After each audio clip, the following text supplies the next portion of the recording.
How to stack coupons on Shein app. Hello everybody, welcome back to the channel. Today I'll guide you on how you can apply multiple coupons or stack coupons on the Shein app.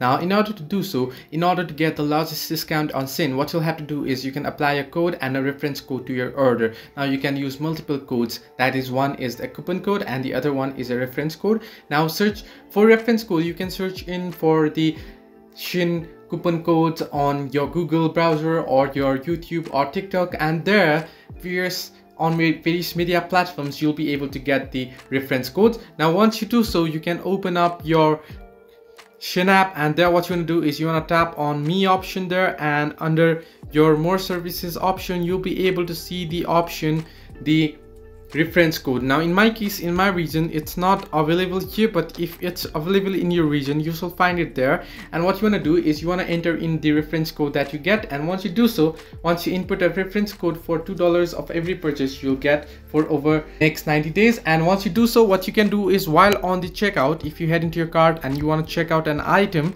there you'll be able to add in the coupon code as well. Now you can see apply voucher, and you can add in your gift card as well if you want, but if you want to apply your discount, you want to tap on apply voucher and you can apply it. So this way you can apply multiple coupons on Shein. Hope this helped you. Do like and subscribe, and do not forget to leave a comment down below if you have any further issues.